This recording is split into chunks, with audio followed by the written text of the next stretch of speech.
오늘 봉독한 말씀 중심에서 주를 따르는 길이라는 제목으로 하나님 말씀 전하겠습니다. 아침과 저녁으로 떡과 고기를 까마귀를 통해서 물어다가 엘리야를 먹이신 하나님.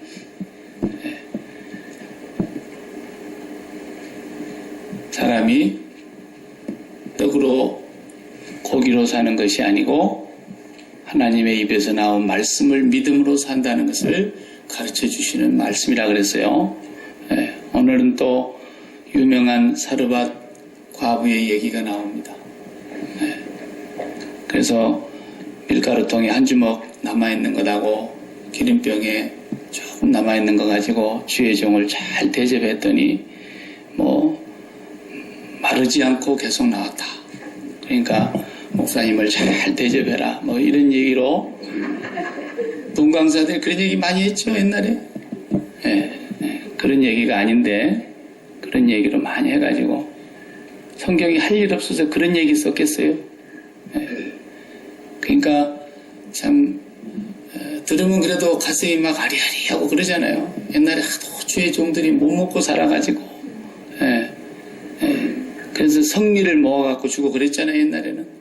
집에서 밥을 때 한 주먹씩 이렇게 따로 떠나가지고. 그때는 그 말씀이 진짜 그런 말씀 들으면 막 아멘 그러고 그랬잖아요. 광야에서도 아무것도 먹을 게 없었어요. 지금 가나안 땅에 들어와도 먹을 것이 없는 가뭄이 들었지만 이건 하나님의 재앙으로 진노가 임해서 그랬죠. 그러나 광야에서도 역시 40년 동안 아무것도 먹을 게 없는 땅인데 하나님이 매일 먹게 해주셨어요. 그런데 하루만 거둬가라 그러는데 꼭 말을 안 듣는 집사들이 있었어요. 김 집사하고 이 집사하고 성씨가 많은 성씨나 하여튼 항상 돌을 맞는 거예요. 근데 이튿날 늦잠 자고 안 나간 사람도 어떻게 했어요? 다 썩어서 벌레나고 냄새나고 그랬어요. 꼭 말 안 들어. 내일은 여호와의 안식일인즉 이틀분을 거둬라. 다음 날은 내리지 않을 것이다. 그런데 또 하루분만 떡 거둬가지고 안식일날 기어나간 사람도 있었다 그랬잖아요. 모세가 얼마나 그때 책망을 했는지 몰라요. 언제까지 너희들이 말 안 들으려고 그래. 그게 사람이에요. 사람이 만나로 사는 게 아니야. 너희 조상은 광야에서 40년을 만나를 먹었어도 다 땅에 묻어버렸어. 여호와의 입에서 나오는 말씀으로 사는 거야.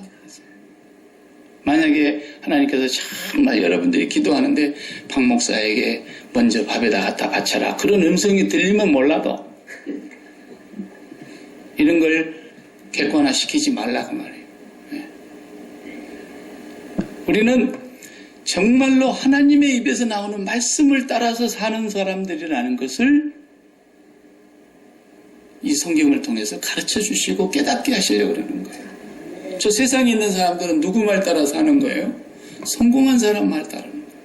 성공한 사람들이 만들어 놓은 그 율법, 성공하는 사람들의 7가지 비결, 법칙, 행복한 사람들의 삶의 결혼 생활의 10계명 있다는 것으로 사는 거예요.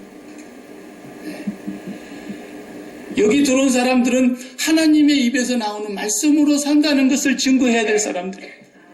너희는 너희들 방식으로 너희들의 재주로 너희들의 생각과 경험을 바탕으로 살지만 우리는 경험을 초월하시고 생각할 수도 없는 상상할 수도 없는 것보다 더 크신 하나님의 입에서 나오는 말씀을 따라 산다.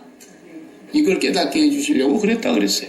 신명기 8장 3절을 보면 너를 낮추시며 너를 줄이게 하시며 또 너도 알지 못하며 내 조상들도 알지 못하던 만나를 내게 먹이신 것은 사람이 떡으로만 사는 것이 아니오 여호와의 입에서 나오는 모든 말씀으로 사는 줄을 내가 알게 하려 하심이니라 그랬어요.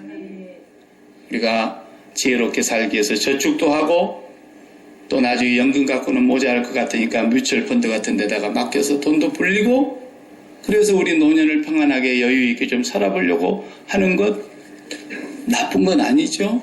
그러나 그걸로 사는 게 아니라는 거예요.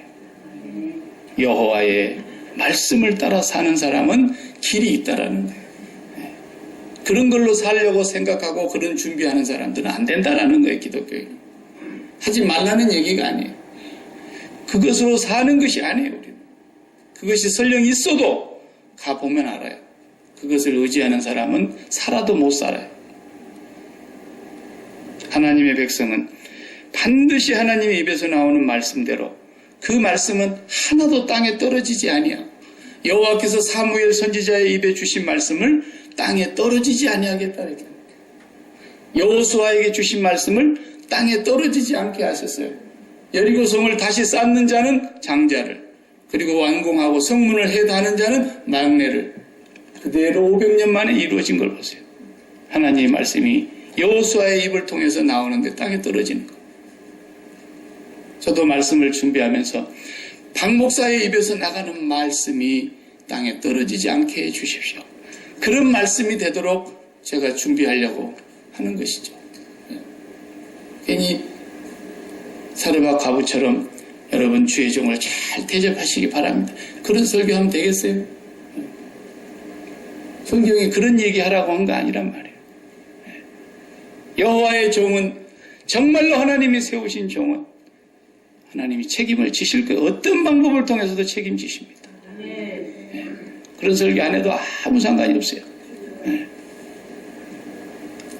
아무리 어려워도, 아무리 인생이 고달파도, 아무리 내 인생이 힘들어도 하나님의 입에서 나오는 말씀은 절대로 땅에 떨어지지 않는다는 걸 믿고 살아야 된다는 것을 이 성경에서 가르치려고 하는 거예요. 오늘 본문도 역시 우리의 믿음을 가르치는 내용입니다. 믿음이 뭐라 그랬어요? 어려운 얘기 말고 뭐 바라는 것들의 실상이요, 보지 못하는 것들의 무슨 말인지도 모르면서 막 그거 달달달 외워가지고. 믿음은 자기 심장이 다 있는 것이 믿음을 표현하는 거예요. 심장 드리는 게 믿음이라니까요. 단어가 그런 뜻이에요, 원래 그게. 고달에 그러죠, 고달에. 심장을 줍니다. 심장을 드립니다. 여러분의 심장, 저의 심장, 제 마음이 가 붙어 있는 곳이 내가 믿는 대상이라는 거예요.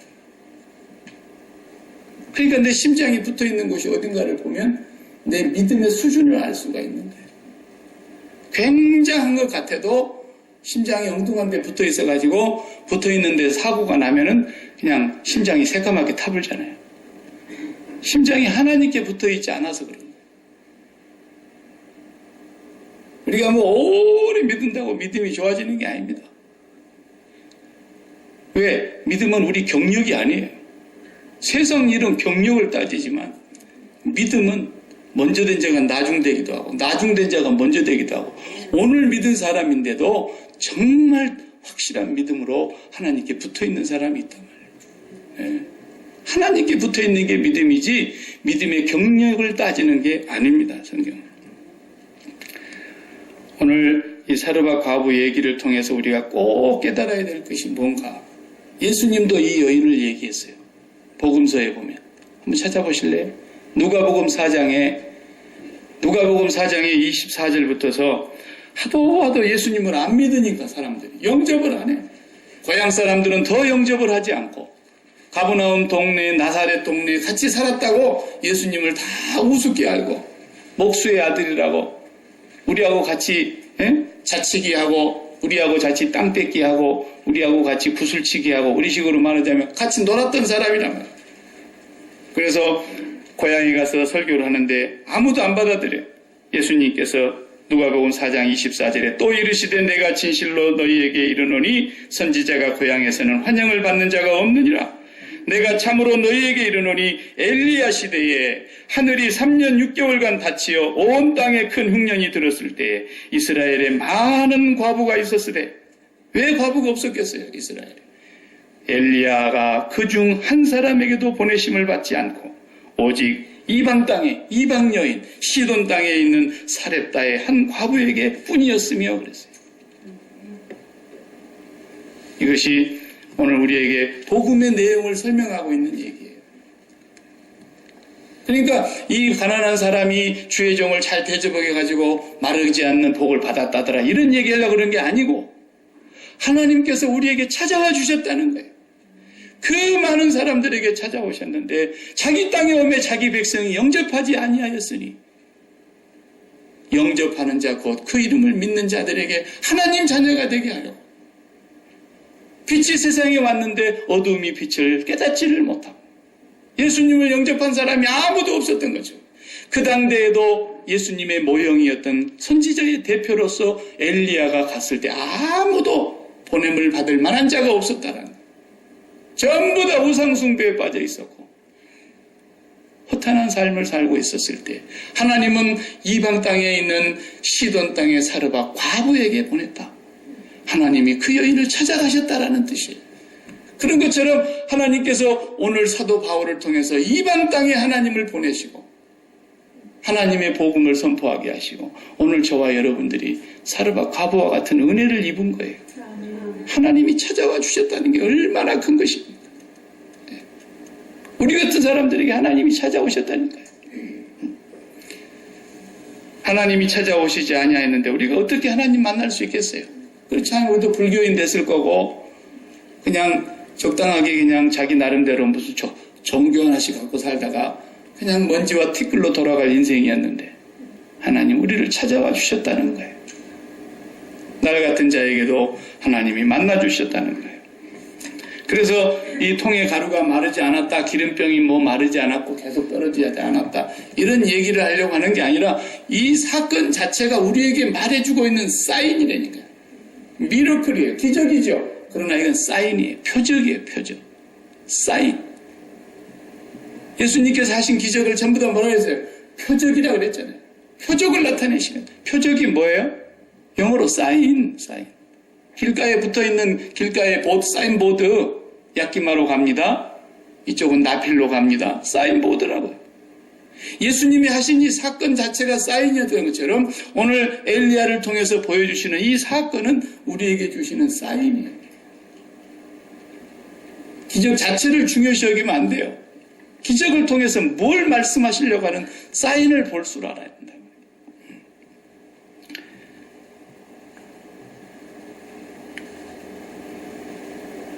사람이 밀가루통과 기름병으로 사는 것이 아니라 살아계신 하나님의 말씀으로 말미암아 산다. 엘리야에게 그걸 또 가르쳐 주시고 또 엘리야를 통해서 사렙다 과부가 엘리야를 영접함으로써 하나님의 놀라운 구원의 역사가 그 가정에 이루어지는 것을 보여주고 있는 그림입니다. 사람들은 밀가루통과 기름병이 다하지 않게 하려고 애를 쓰지 않습니까? 안 그런 사람 누가 있습니까? 세상에 나가 살아보면 모든 사람들이 밀가루통에 밀가루가 염려되지 않을 만큼 쌓여있기를 그리고 기름병에 기름이 떨어지지 않기를 위해서 우리가 불철주야 수고하고 애쓰고 힘쓰잖아요. 그러나 예수를 믿는 하나님의 백성은 뭐가 다르냐? 우리는 그것이 있어야 사는 사람들이 아니라 그보다도 우리 마음에 여호와 하나님이 계시고 그 하나님이 우리에게 명령하신 그 말씀을 따라서 살아가는 믿음이 필요한 사람들이라는 거예요. 오늘 이 주일날 이 예배당이라고 하는 울타리 안으로 들어온 사람과 저 울타리 밖에 있는 사람들이 똑같다면 우리도 그것으로 말미암아 살고 우리도 밀가루통으로 인해서 살고 우리도 기름병으로 인해서 살기 위해서 우리가 수고하고 애쓰고 힘쓸어서 내 힘으로 살아간다 그러면 우리가 뭘 하고 여기 와 있어요? 지금도 가서 해야지 더 많이 벌 텐데. 우리는 여호와 하나님으로 말미암아 산다는 것을 확실히 증거하는 사람들이기 때문에 그걸 깨달은 사람들이기 때문에 그래서 오늘 또 하나님이 기름병보다 먼저라는 거예요. 밀가루통보다도 우리 마음에 하나님이 먼저라는 거예요. 우리 마음이 그분이라고 하는 것을 고백하는 것이 이게 믿음이라는 거예요. 그래서 오늘 본문 말씀은 우리가 어떻게 사는 것이냐 믿음으로 사는 것인데 그것이 주를 따르는 길이다라는 거예요. 우리가 어떻게 해야 하나님의 일을 하는 것이오리까 물었을 때 주님이 뭐라 그랬어요? 하나님이 보내신 자 나를 믿는 것이 하나님의 일이니라 그랬잖아요. 우리가 주님을 바르게만 믿으면 밀가루통과 기름병을 하나님이 걱정하시는 거지 우리가 그것을 채워야 되는 것이 아니다라는 걸 보여주시는 거예요. 네.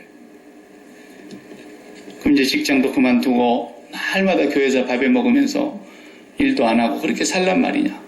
또 그렇게 알아듣는 사람은 나가주시기 바랍니다. 주님이 이런 말씀하셨어요.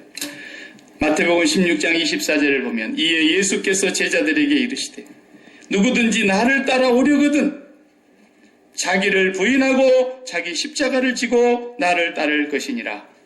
그 말씀하신 뒤에 두 번째 말씀을 25절에 누구든지 제 목숨을 구원하고자 하면 잃을 것이요 누구든지 나를 위하여 목숨을 잃으면 찾으리라 그랬어요. 이 말씀과 오늘 사르밧 과부의 말씀이 다 매치가 되는 말씀이에요. 내용이 그래, 내용.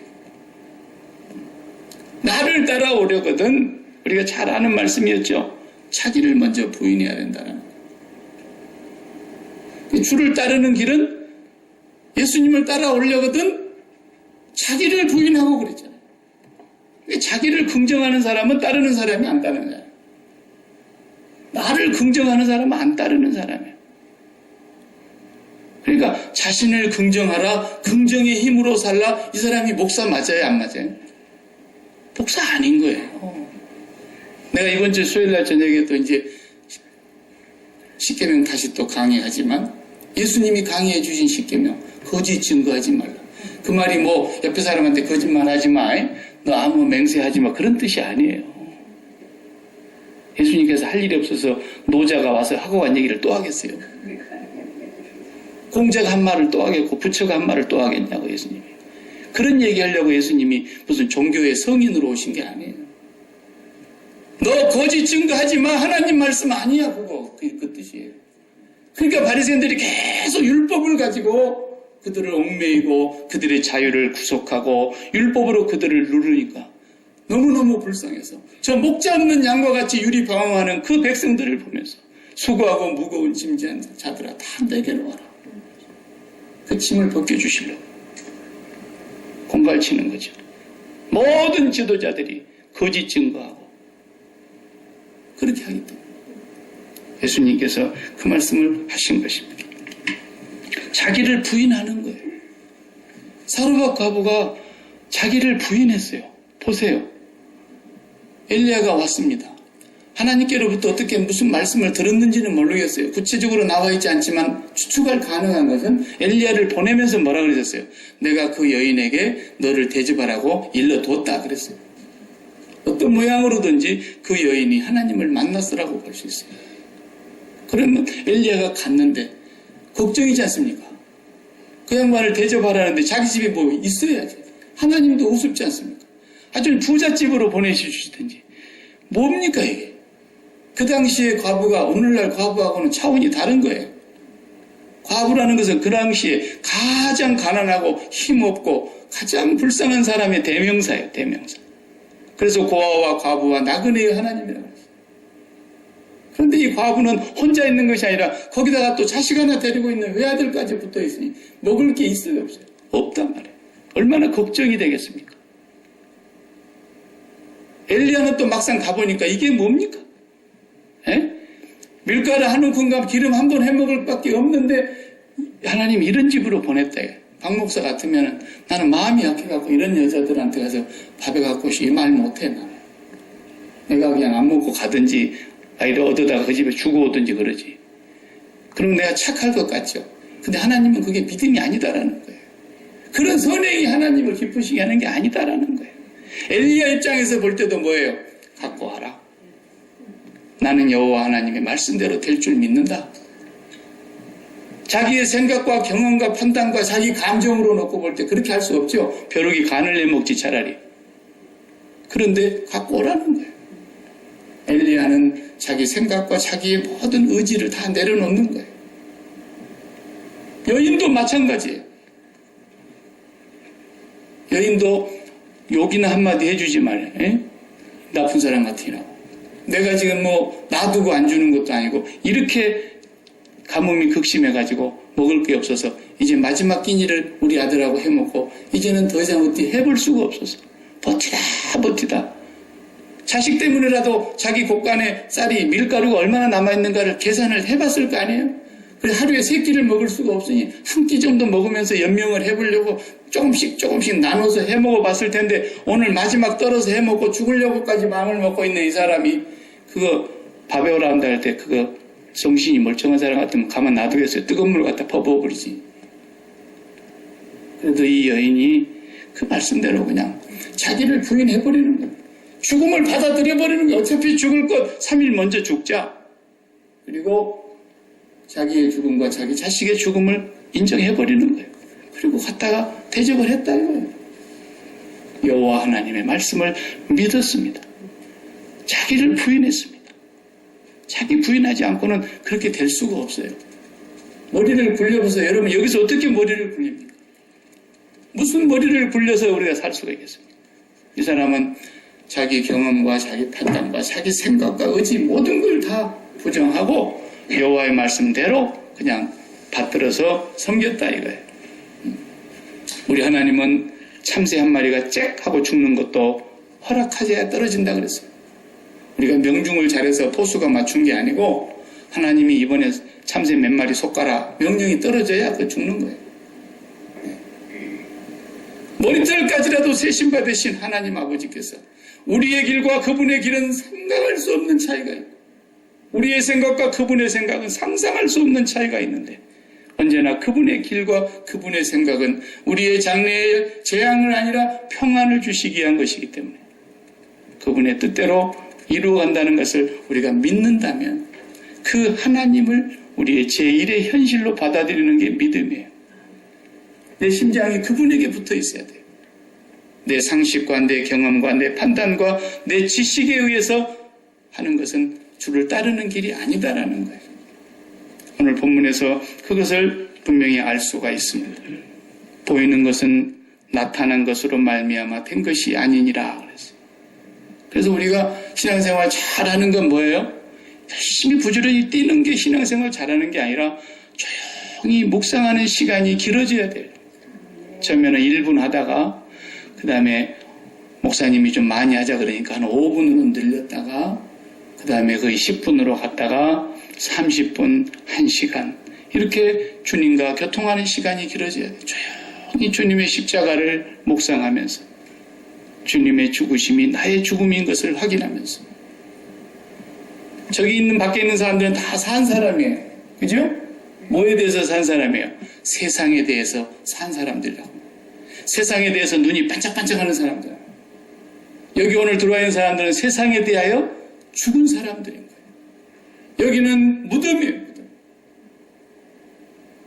그래서 하나님이 죽은 자를 살리시는 거예요. 새로운 생명으로 하나님이 살린 사람들. 세상에 대해서 십자가에 못 박히고 세상이 나에 대하여 또한 십자가에 못 박히고 세상과 죄악에 대하여 죽은 사람들이 여기 이렇게 무덤에 들어오면 하나님이 여기서 어떻게 한다고요? 나사로야 나오너라. 그런 것처럼 우리를 생명의 길로 이끌으시는 거예요. 그러니까 우리가 세상에 대해서 너무 반짝반짝 빛나면 안 돼요. 세상에 대해서 너무 영악하면 안 돼요. 우리는 세상에 대해서 몰라도 괜찮아요.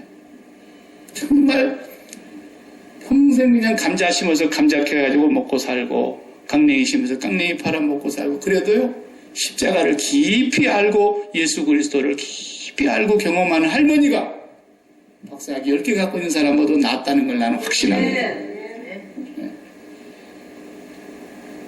오히려 박사학위 갖고 있는 사람은 자기를 부인하지 못하잖아요. 자기 상식이 있고 자기 지식이 있고 자기 판단이 있고 자기 경험이 있고 자기 경륜이 있는데 어떻게 이걸 믿냐. 그래서 내 지식이 너를 망하게 하는구나. 불쌍한 거 아닙니까? 그래서 예수를 잘 믿는 사람 가운데 박사들이 많아요. 그런데 그 박사들은 그냥 믿은 게 아니었던 거예요. 한번 꼭 죽음을 경험했던 거예요. 그러고야 진짜 믿음에 들어가더라고요. 네. 제가 밴쿠버에 있을 때 박사님 한 분을 우리 교회에 이제 모셔서 성경 세미나를 하는데 목사님 아드님이세요. 고국에서 계시는데 국가에서 너무너무 훌륭한 인재라 그래가지고 이 박사님을 모시다가 국가의 귀한 부처에서 일도 하게 하고 국가 산업을 위해서 많은 이바지를 하시던 그런 분이세요. 그 자기도 목사의 아들이지만 박사 학위를 공부하고 미국에 와서 공부하는 동안까지도 하나님에 대해서 많이 들어서 그냥 교회 나간 것이고 우리 아버지 욕 안 먹이려고 교회 나간 것이고 그냥 목사 아들이라는 체면 구기지 않으려고 그냥 예수 믿는 척 했지 진짜 안 믿어지더라는 거예요. 그런데 어느 날 정말로 그가 하나님을 인격적으로 만나게 된 거예요. 그래서 국가에서 일하는 모든 걸 다 그만두고 성경과학 선교회, 선교회라는 걸 창립을 해서 하나님 말씀을 가르치시는데 특히 지성인들에게 복음을 전하는 역할을 하세요. 자기 같은 사람들 너무 많으니까 공부 많이 하고 똑똑한 사람일수록 과학에 깊이 들어가는 사람들이 어설프게 하나님을 더 못 믿더라고요. 자기를 부인을 못해. 자기 지식을 인정하기 때문에. 그래서 정말 주님을 따르는 길은 자기 부인이 아니고서는 안 돼요.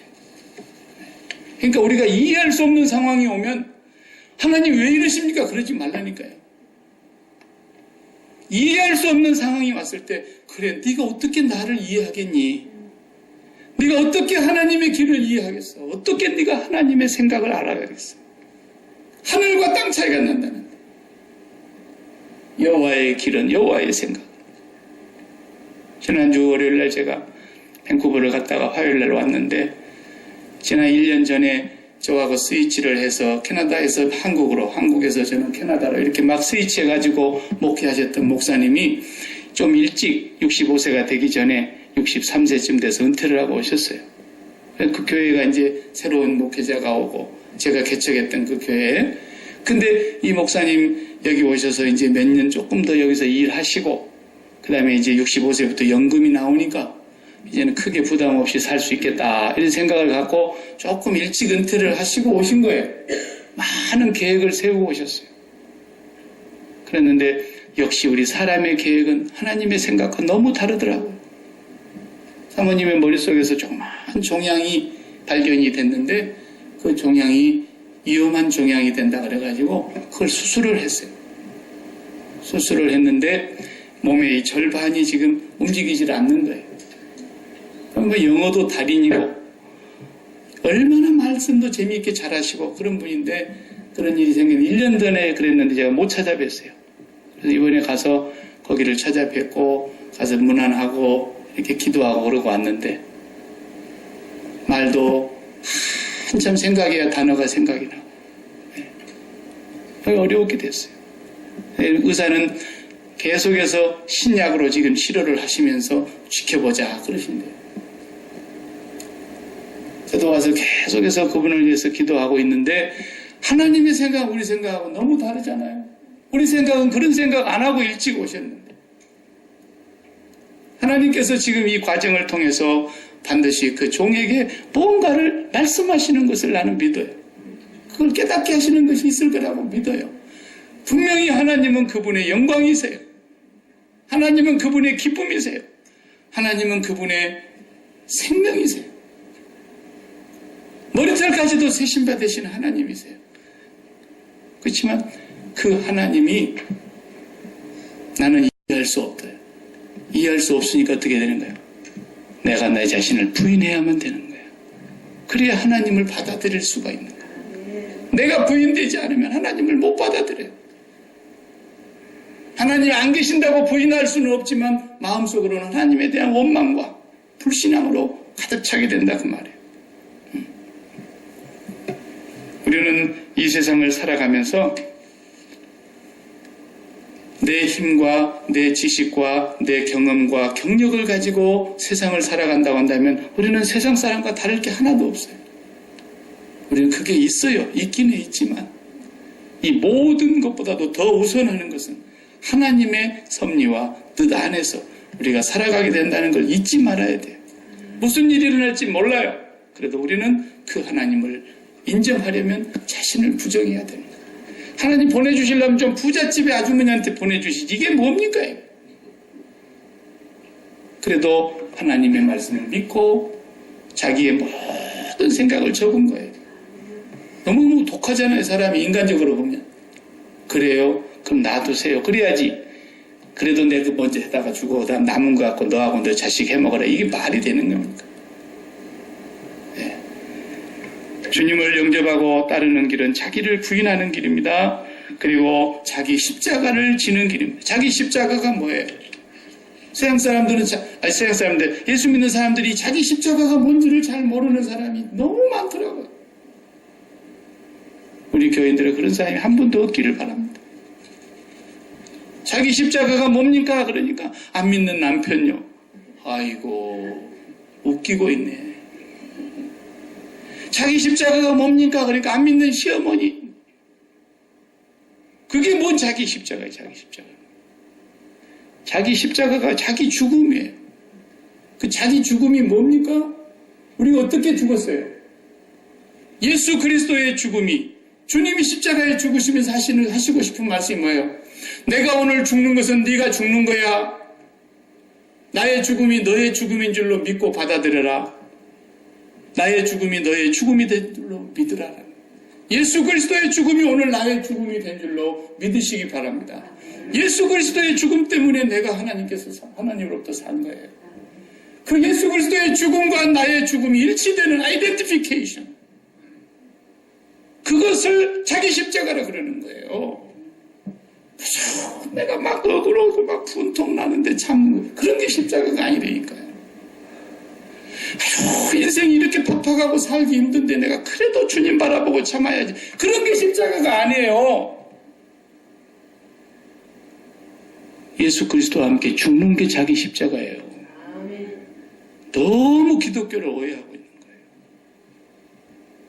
예수 그리스도와 함께 죽으면 억울하고 막 분통하고 그런 일이 없어져 버려요. 자동으로. 그런 일이 생기면 내가 또 살아서 이렇게 팔팔거리는구나. 마귀가 나를 또 추근거려서 또 살려내려고 그러는구나. 마귀가 나를 보고 십자가에서 내려와 봐라. 그래야 내가 너를 믿겠노라. 마귀가 오늘 나를 또 유혹하는구나. 그걸 잊지 말으셔야 돼요. 오늘 읽질 않았지만 17절부터서 이제 마지막 24절까지 내용을 보면 이 사르밧 과부의 외아들이 죽어버립니다. 여러분 기가 막히지 않습니까? 아니 밀가루통에 밀가루도 다하지 아니하였고 기름병에 기름이 떨어지지 않아서 매일 잘 먹었는데 이 아들이 몹쓸 병에 걸려서 며칠을 앓다가 죽어버립니다. 17절에 보니까 2일 후에 그 집 주인 되는 여인의 아들이 병들어 증세가 심히 위중하다가 숨이 끊어진지라 그랬어요. 얼마나 애통하고 슬펐을까요? 안 당해본 사람은 이건 말로 할 수가 없는 얘기인데 그렇잖아요. 이 여인과 이 아들은 외아들은 한 몸이에요. 한 몸.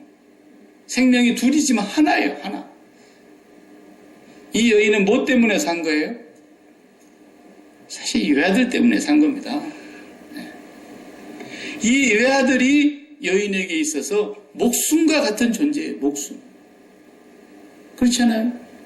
나는 목회하면서 정말 홀로 되신 어머니의 외아들을 내가 데리고 목회를 해본 적이 있어요. 그 과부와 외아들과의 관계를 제가 정말 너무 충격적으로 경험했던 적이 있어요. 옛날에 한번 얘기한 적이 있죠. 우리 왜 무섭습니다. 이건 세상에서 일본의 어떤 최고의 검도 무사도 그 두 사이를 갈라놓지 못해요. 뗄 수가 없어요. 뗄 수가 없어요. 나는 그런 걸 경험했어요. 아마 나라도 그랬을 거라고 봐요. 인간이 그렇더라고요. 그 두 사이를 누가 갈라놓을 수 없죠. 며느라기 하나가 들어왔는데 이 둘 사이를 갈라놓는 걸 견디지 못해서 오죽하면 나보고 와서 우리 며느라기 좀 이혼 좀 시켜달라는 거예요. 이렇게 무섭더라고요. 그런데 이 여인에게 그 아들은 정말 자기 목숨이잖아요. 근데 예수님 뭐라 그래요? 자기를 부인하고 자기 십자가를 지고 나를 좇을 것이니라 하시면서 16장 25절 그 다음 말씀이 자기 목숨을 얻는 자는 잃을 것이요 자기 목숨을 나를 위하여 잃는 자는 얻으리라 그랬어요. 거기 목숨 말씀을 계속 하셔요. 예수님을 따르는 사람에게 거기 목숨이라는 단어가 굉장히 중요한 단어예요. 나를 위하여 목숨을 얻는 자는 그 목숨을 잃어버릴 것이고 나를 위하여 그 목숨을 잃는 자는 그 목숨을 얻게 될 것이다. 그런데 그 목숨이 4번이 나오는데 그 4번 나오는 목숨이라는 단어 그게 본래 우리가 이 숨은 헬라어에서는 비오스 그래요. 비오스. 영어로 바이오 테크놀로지 바이오 그럴 때 생명을 얘기하잖아요. 그게 비오스라는 말을 쓴 거예요. 근데 예수님께서 여기서 비오스라고 쓰지 않고 예수님 뭐냐면 푸시케라는 단어를 쓰셔. 푸시케. 목숨을 푸시케라고 했어요. 나를 위해서 푸시케를 얻는 자는 푸시케를 잃어버릴 것이고 나를 위하여 푸시케를 잃는 자는 푸시케를 얻게 될 것이다. 이게 도대체 무슨 말씀입니까? 이순신 장군이 한 말이 아니에요. 이 말씀의 의미를 알면 복음이 선명해집니다. 이 푸시케라는 것은 목숨을 그렇게 썼는데 이 과부에게 있어서 이 외아들은 푸시케예요. 푸시케. 생명, 목숨. 이것은 마음의 숨이라는 뜻입니다. 마음이 숨을 쉬는 걸 말해요. 숨 쉬고 있는 사람이 숨통 막혀 그래요. 지금 숨 쉬고 있으면서. 어디가 막힌다는 거예요? 마음이 터질 것 같다는 거예요. 마음이 막히는 거예요. 그래가지고 그 문제가 해결되면 이제 숨통이 트이는 여지도 숨 쉬고 있어요. 요걸 말하는 거예요. 푸시케라는 것은. 사람이 그게 있다라는 거예요. 이 여인에게는 그 아들이 푸시케였는데 이게 생명이었어요. 생명은 날생자에다가 목숨 명자입니다. 그래서 살아라고 하는 명령이에요. 네가 왜 사느냐? 나를 살아라고 하는 명령을 하는 것이 있는데 이 여인은 누가 살아라 그래요? 외아들이 살아라고 하는 명령이었어요. 외아들이 살아야 될 이유였어요. 외아들이 살아야 할 목적이었어요. 외아들이 살게 해주는 힘을 주는 존재였어요. 그런데 이 외아들이 죽어버리는 거예요. 그는 이제는 살아도 사는 것이 아니고 그의 목숨이 끊어진 거예요. 푸시케가 끊어진 거예요. 예수를 믿는다는 말은 무슨 말이냐? 이 푸시케가 죽지 않으면, 이 푸시케가 끊어지지 않으면 절대로 주님을 따를 수 없다는 말씀을 하고 계시는 거예요. 나를 위하여 이 푸시케를 얻는 자는 반드시 푸시케를 잃어버릴 것이고 이 푸시케를 잃는 자는 얻을 것이다. 그 말은 이 푸시케를 바꿔주겠다 그런 뜻이에요. 네가 지금까지 알고 있는 이 푸시케, 네 아들이 네 생명이었지, 네를 살게 해주는 힘이었지, 네가 살아야 될 이유였고 목적이었지, 너를 오늘 또 천근만근 무거운 몸을 이끌고라도 살아야 될 이유가 있다면 네 자식이었다 이거야. 근데 그 자식이 죽어버리는 거야. 그리고 원망을 합니다. 엘리야에게. 왜 당신이 우리 집에 와가지고 이 아들을 죽게 만듭니까? 원망을 합니다. 엘리야는 그 죽은 사체를 자기에게 건네달라 해가지고 자기가 누워있는 다락으로 가지고 올라가서 그 다락 위에서 이 시신을 놔두고 하나님 앞에 3번 부르짖어 기도합니다. 살려달라. 그 아이가 살아났어요. 그리고 그 어미에게 다시 데려다 주니까 마지막 24절을 보면 우리가 안 읽었지만 뭐라고 고백합니까?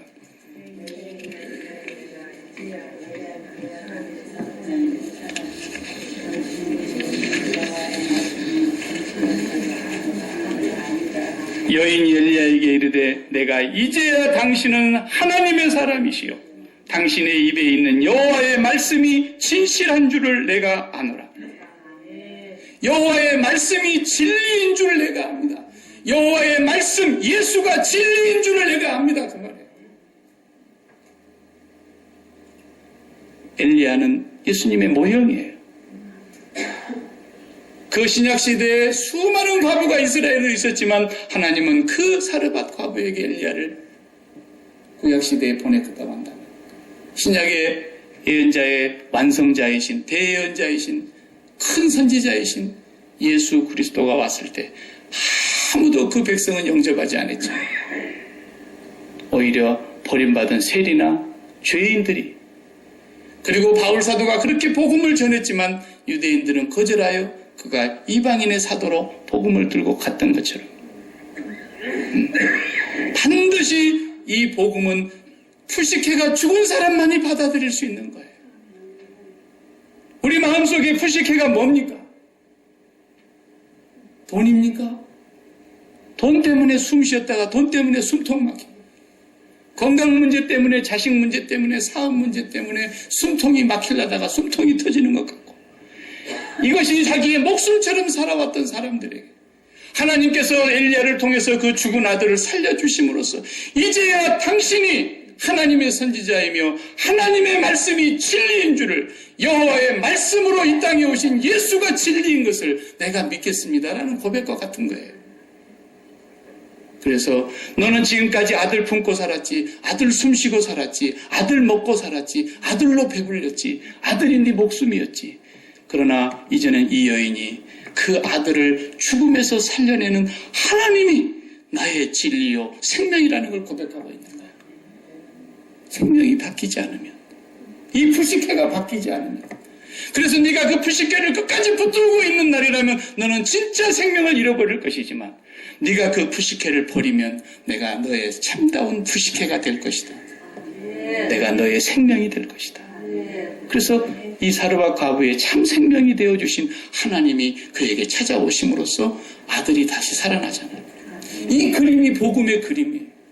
우리 믿음의 원형인 아브라함이 그랬어요. 아브라함은 자기를 부인하고 떠났고 자기를 죽였어요. 어디서? 모리아산에서 독자 이삭을 죽인 거예요. 그건 자기를 죽인 거예요. 그러나 성경은 뭐라고 말합니까? 그 아브라함의 행위를 놓고 아브라함은 시험을 받을 때에 믿음으로 이삭을 드렸으니 그는 약속을 받은 자로 돼 그 외아들을 드렸느니라. 그에게 이미 말씀하시기를 내 자손이라 칭할 자는 이삭으로 말미암으리라 하셨으니 그가 하나님이 능히 이삭을 죽은 자 가운데서 다시 살리실 줄로 생각한지라. 비유컨대 그를 죽은 자 가운데서 도로 받은 것이니라. 이삭을 죽은 자 가운데서 다시 받은 거예요. 예수 믿는 사람들은 이 예배당에 모이는 하나님의 백성들, 여기가 교회인데 이 교회라는 것이 바로 뭐예요? 무덤자리라니까요. 히브리어의 단어의 뜻을 연구해보면 막벨라 굴이 바로 그런 뜻이에요. 그게 무덤이었잖아요. 거기에 하나님의 선택받은 백성들만 딱 닦아서 눕는 거 봐요. 아브라함이 거기 눕고 이삭이 거기 눕고 야곱이 거기 눕고 요셉이 거기 눕고 계속 그 글이 들어갔죠. 그 무덤자리가 바로 나사로의 무덤자리예요.